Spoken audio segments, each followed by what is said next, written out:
Our final friend today is Jody Versa. She works for the Hmong American Partnership and has worked as an ABE teacher and program manager for going on 15 years now. So give it up for our final speaker today, Jody.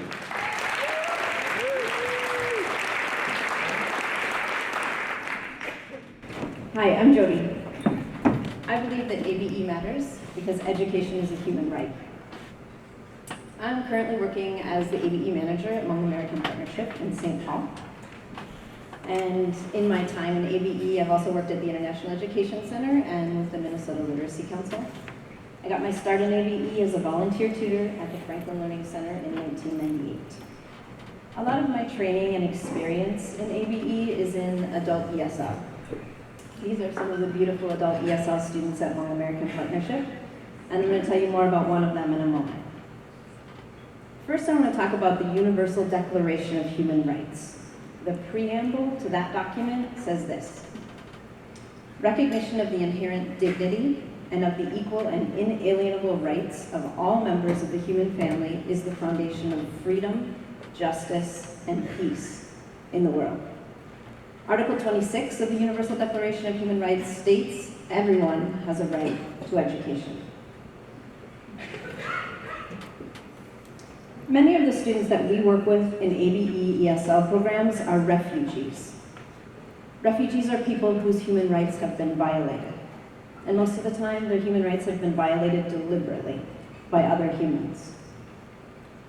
Refugees come to the US from all over the world in search of freedom, justice, and peace. I'm going to tell you about two refugee students today who came through camps maybe like these, the one in the previous picture in Kenya, this one in Nepal. First, I want to tell you about a student named Sophia. Sophia was a student at the International Education Center. She was in this class that was mostly Somali women. She's young and small and quiet, and you can see trauma in her eyes. When Sophia first came to class, it was obviously the first time she had ever held a pencil. When she tried to copy her name, it looked like this. Her handwriting was awkward. The letters are sideways, backwards, maybe upside down. Sophia had one of our great minds in ABE as her teacher, and her teacher recognized that she needed to understand that letters have orientations. So she created this activity to help Sophia practice. About 4 weeks later, Sophia demonstrated that she had learned how to correctly orient letters. But what's more, she had been given the basic human dignity of being able to write her own name.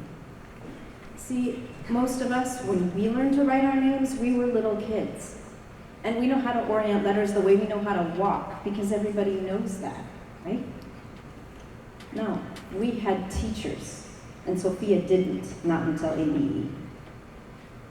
This is Gopi. Gopi is from the Lochamba people, who have their ethnic origins in Nepal, but her family has lived in Bhutan for a couple of generations. In the 90s, the Bhutanese government said that they had to leave, but Nepal wouldn't take them back.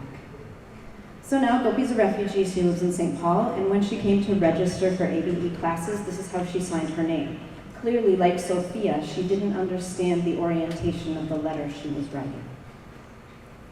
Now, Gopi has another of our great minds in ABE as her teacher.